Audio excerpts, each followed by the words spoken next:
नमस्कार साथियों, स्वागत है आपका हमारे नए वीडियो में। इस वीडियो में हम जानने वाले हैं ज्योतिबा फुले, ज्योतिराव गोविंद राव फुले, जिनका पूरा नाम है। उनकी एक पुस्तक है जिसका नाम है गुलामगिरी।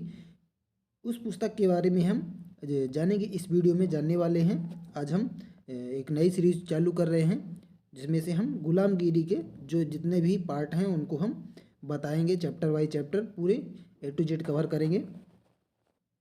उससे पहले हम जान लेते हैं लेखक जो हमारे ज्योतिराव गोविंद राव फुले हैं उनके बारे में पहले थोड़ा सा जानेंगे। उसके बाद हम जो गुलामगिरी पुस्तक है उसके बारे में फिर उनके चैप्टर जो है शुरू करेंगे, देखेंगे। पहले जान लेते हैं ज्योतिराव गोविंद राव फुले कौन थे, कब उनका जन्म हुआ था, और भी उनके बारे में जान लेते हैं। तो आपको बताते हैं उनका जन्म यहाँ पर देखिए लिखा गया है। उनका जन्म 11 अप्रैल 1827 को हुआ था और उनकी भाषा जो थी मराठी और अंग्रेजी थी। विधाएं उनकी चिंतन, कविता, नाटक और निबंध थे। ज्योतिबा फुले एक समाज सुधारक, लेखक, दार्शनिक और विचारक, क्रांतिकारी के साथ साथ एक अनन्य प्रतिभाओं के धनी थे। उनके अंदर बहुत ही प्रतिभा थी जो उन्होंने उनके जो है कार्यों में दिखती है। उनका जन्म 11 अप्रैल 1827 ईस्वी को ब्रिटिश काल के समय जो ब्रिटिश भारत के खानवाड़ी यानी पुणे में हुआ था, जो आज पुणे है वहाँ पर हुआ था। इनकी माता का नाम चिमनाबाई और पिता का नाम गोविंद राव था। इनकी मात्र 1 वर्ष की अवस्था में ही, जब ये इनकी उम्र ज्योतिबा राव फुले की जब उम्र 1 वर्ष थी, तब ही इनकी माता का स्वर्गवास हो गया था। और ऐसे में फिर इनके लिए जो इनका पालन पोषण करने के लिए एक दाई को रखा गया था। उनका नाम सगुणाबाई था। उनको इनका पालन पोषण करने के लिए रखा जाता है। और ज्योतिबा फुले को जो है महात्मा फुले या ज्योतिबा फुले भी कहते हैं। ठीक है, थोड़ा सा और जान लेते हैं कि इनको जो है फुले नाम कैसे मिला, यानी ज्योतिराव गोविंद राव फुले इनको कैसे, ये गोविंद राव तो उनके पिता का नाम हो गया, ज्योतिराव इनका नाम हो गया, बट फुले कैसे इनको मतलब जोड़ दिया गया इनके नाम में। तो फुले, जो उनको फुले कहने का जो कारण है वो है जब इनके परिवार जो है उस टाइम पे इनका परिवार जो सतारा से आकर यहाँ बसा था, यानी जो यहाँ पर इनका जन्म हुआ यहाँ पर बसे हुए थे दूसरी जगह से आकर, और ये इन्होंने फूलों का जो है व्यापार शुरू किया था, काम शुरू किया था, गजरा, माला इत्यादि ये सब बनाने के लिए।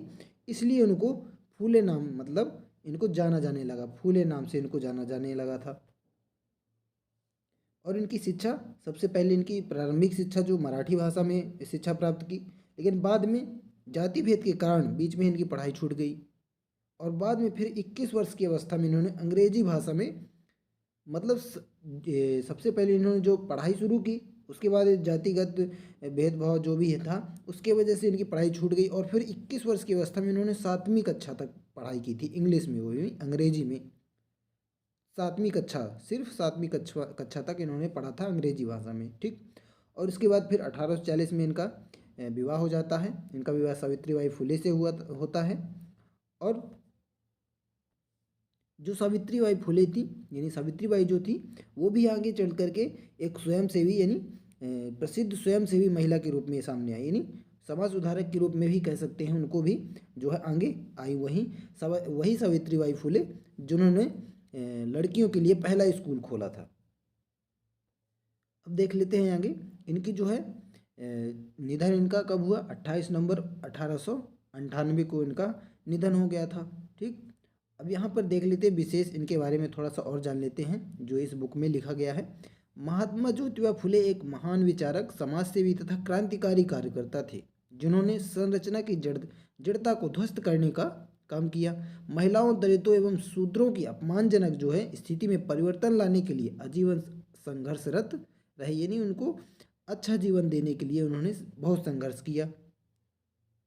और सन 1848 में उन्होंने पुणे में अछूतों के लिए, यानी सन 1848 में पहली बार अछूतों के लिए उन्होंने ये स्कूल खोला। यह भारत के इतिहास का अपनी तरह का एक पहला स्कूल था इस तरह का, यानी जो इन्होंने स्कूल खोला था ये पहला स्कूल था। इसी तरह सन 1857 में इन्होंने लड़कियों के लिए भी स्कूल खोला था, जो पहला स्कूल था लड़कियों का, पहला स्कूल, जहाँ पर सावित्रीबाई फुले, जो सावित्रीबाई इनकी पत्नी थी, वो शिक्षा देती थी लड़कियों को। यानी कि उस स्कूल में पढ़ाने के लिए कोई मतलब ज्योतिबा फुले की पत्नी जो है सावित्रीबाई आगे आई। अपने इन क्रांतिकारी कार्यों की वजह से फुले और जो उनकी पत्नी सावित्रीबाई फुले थी उनको तरह तरह के कष्ट उठाने पड़े, उन्हें बार बार घर बदलना पड़ा। फुले की हत्या करने की भी कोशिश हुई, लेकिन फिर भी वो अपनी राह पर डटे रहे। इसी महान उद्देश्य को संस्थागत रूप देने के लिए ज्योतिबा फुले ने महाराष्ट्र में सत्यशोधक समाज नामक संस्था का गठन किया। उनकी एक महत्वपूर्ण स्थापना थी जो महार, कुणबी, माली आदि शूद्र कही जाने वाली जातियों कभी छत्री थी जो जातिवादी षड्यंत्र के कारण दलित कहलाई, ऐसा उनका मानना था। और इन्होंने जो ये सत्यशोधक समाज की जो स्थापना की थी वो 24 सितंबर 1873 ईस्वी को इन्होंने सत्यशोधक समाज की स्थापना की थी। इस सबसे यह स्पष्ट होता है कि इन्होंने जो पिछड़ा समाज था, जो जिनका जीवन बहुत ही कठिन स्थितियों में गुजर रहा था, जो पिछड़े थे, दलित थे और अछूत थे, उनको मतलब उनके जीवन को अच्छा बनाने के लिए इन्होंने लगातार प्रयास किया और निचले समाज को आगे बढ़ाने का कार्य जीवन पर्यंत तक किया। अब जान लेते हैं इनके जो रचनाएं थी, प्रमुख कृतियां यहाँ पर दी गई हैं उसको जान लेते हैं। इनकी प्रमुख कृतियां कौन कौन सी थी?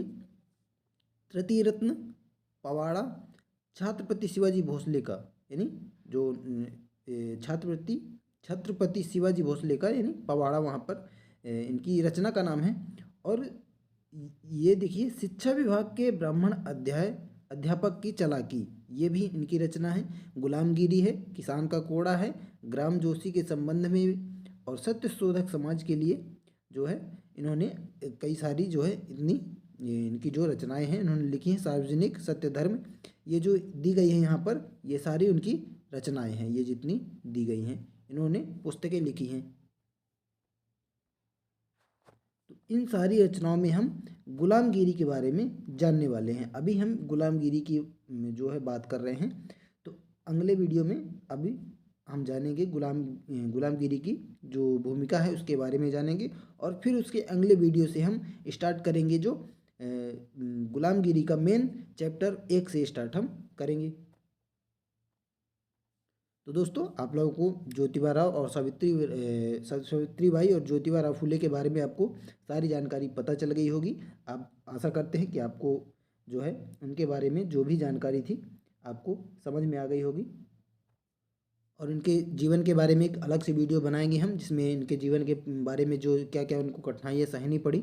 यहाँ पर हम दूसरे टॉपिक पे बात कर रहे हैं। ये पुस्तक के बारे में हमने यहाँ पे बता दिया है, थोड़ा सा उनके बारे में जीवन परिचय बताया है, लेकिन एक अलग से हम वीडियो बनाएंगे जिसमें ज्योतिबा राव फुले और सावित्रीबाई फुले के बारे में विस्तार से बताएंगे, पूरे उनके जीवन के बारे में बताएंगे, कैसे कैसे उन्होंने संघर्ष किया, कैसे उन्होंने स्कूल खोला, कैसे उन्हें घर को छोड़कर जाना पड़ा, कैसे उनकी पढ़ाई हुई, ये सब हम बताएंगे A to Z, छोटी छोटी चीज़ों को लेकर के। बट यहाँ पर अभी हम नहीं बता रहे हैं, ये हम हमारा टॉपिक दूसरा है। यहाँ पर हम बुक के बारे में उनके बात कर रहे हैं, तो उनके जो बुक के बारे में थोड़ा सा हमने जीवन परिचय बता दिया है।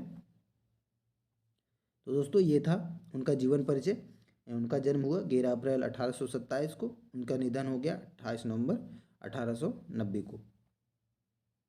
अब अगले वीडियो में जानेंगे हम इसके आगे से जो ये बुक की जो है प्रस्तावना जानेंगे। प्रस्तावना जानने के बाद हम फिर स्टार्ट करेंगे जो बुक का पहला चैप्टर है। पहला चैप्टर यहाँ पर देखिए, हम दिखाते हैं आपको। यहाँ से स्टार्ट होता है परिच्छेद 1। तो अभी हम अगले वीडियो में पहले थोड़ा सा बुक की जो भूमिका है उसके बारे में जानेंगे, फिर उसके बाद अगले वीडियो से हम स्टार्ट करेंगे जो है गुलामगिरी का चैप्टर परिच्छेद 1। ऐसे क्रम बाई क्रम जितने भी परिच्छेद हैं उनको बताएंगे। ये प्लेलिस्ट हम अलग से बनाएंगे, जितने भी ये वीडियो आएंगे उस प्लेलिस्ट में होंगे। तो आप लोग क्या करिएगा, आप लोग प्लेलिस्ट को सेव कर लीजिएगा। वहाँ से जैसे ही हम वीडियो डालते जाएंगे वो प्लेलिस्ट में अपडेट होता रहेगा, तो वहाँ से अब आपको ढूंढने की ज़रूरत नहीं पड़ेगी। आप प्लेलिस्ट पूरी सेव कर लेंगे तो वहाँ से सारे वीडियो एक तरफ से देख पाएंगे। इस पुस्तक को ज्योतिराव और धोनीराव के संवाद के रूप में लिखा गया है, तो वो हम आपको अगले वीडियो में बताएंगे। इस वीडियो में इतना ही, मिलते हैं नेक्स्ट वीडियो में।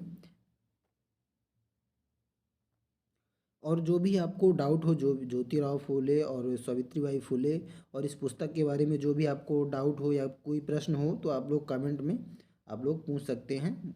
आपको वीडियो बना करके आपको बताया जाएगा। और अगर आपको वीडियो पसंद आए तो वीडियो को लाइक करें और दोस्तों के साथ शेयर करें, जिससे ज़्यादा से ज़्यादा लोगों को इस पुस्तक के बारे में जानकारी मिल सके, क्या लिखा गया है इस पुस्तक में, सावित्रीबाई फुले कौन है और ज्योतिराव फुले कौन है। क्योंकि आज के समाज में हम देखते हैं कि 10% लोग ही होंगे, 10 से भी कम है, 5% लोग ही जानते हैं इनके बारे में, जिन्होंने हमारे लिए इतना संघर्ष किया, समाज को आगे बढ़ाने का कार्य किया। उनकी वजह से हमें शिक्षा का अधिकार मिला, लेकिन उनके बारे में जानते नहीं हैं। इसलिए जितना हो सके ज़्यादा से ज़्यादा लोगों के पास शेयर करें, जिससे कि उनको सारी चीज़ें पता चल सकें। तो मिलते हैं नेक्स्ट वीडियो में पुस्तक की भूमिका के साथ। तब तक के लिए धन्यवाद।